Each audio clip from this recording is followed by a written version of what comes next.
کسی بھی شیخ کسی بھی بزرگ سلف صالحین سے مجھے عبارت لا کر کے دکھاؤ اس سے پہلے کوئی بات ہوئی تھی؟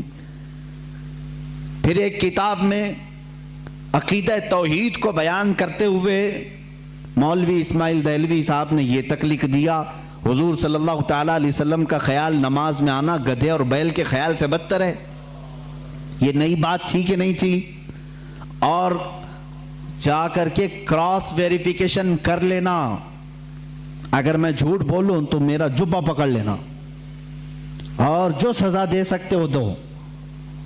میں یہ لفاظی نہیں کر رہا ہوں اور نہ پھکائی کر رہا ہوں، یہ جملے آج کتاب میں موجود ہیں۔ تقویت الایمان میں حفظ الایمان کتاب آئی، اس میں مولوی اشرف علی صاحب نے حضور صلی اللہ تعالیٰ علیہ وسلم کے علم غیب پر بحث کرتے کرتے یہ کہہ دیا، حضور کے علم غیب کی کیا تخصیص یعنی ان کی کیا خصوصیت ہے؟ اتنا علم غیب تو زید کو، پاگلوں کو، بچوں کو، بلکہ جانوروں کو بھی حاصل ہے۔ شیطان کا علم غیب تو قرآن سے ثابت ہے، انہوں نے کہا شیطان کا علم غیب قرآن سے ثابت ہے، حضور صلی اللہ علیہ وسلم کے علم غیب کی کیا خصوصیت ہے؟ یعنی برابر ہو گئے، شیطان کو جتنا علم ہے اتنا ہی محمد صلی اللہ علیہ وسلم کو ہے۔ میرے عزیزو، کیا یہ باتیں دل پر نہیں لگتی مسلمانوں کے؟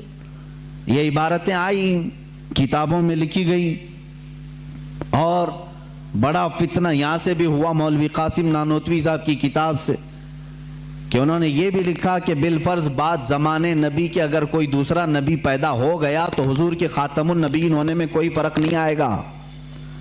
یعنی کوئی دوسرا نبی پیدا ہو سکتا ہے، اگر ہو گیا اگر مگر کی بات ہی چھوڑو، جب حضور نے 1400 سال پہلے کہہ دیا، فرما دیا کہ میرے بعد کوئی نبی نہیں ہو سکتا تو نہیں ہوگا۔ آپ کتاب میں یہ نئی بات لکھنے کی کیوں ضرورت پیش کی؟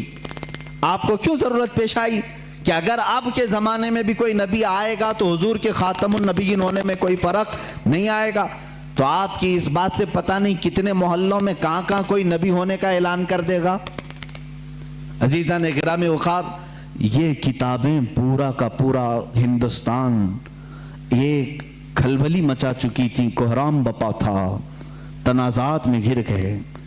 قادیانی اپنے نبی ہونے کا اعلان کر رہا ہے، ادھر ایک نیچری فرقہ ہے علی گڑھ سے جو قرآن کے معجزات کا انکار، حسیات کو صرف ماننے والا، نیچر کو صرف ماننے والا اور مغیبات کو نہیں تسلیم کرنے والا، اور ایک طرف عظمت رسالت صلی اللہ تعالیٰ علیہ وسلم پر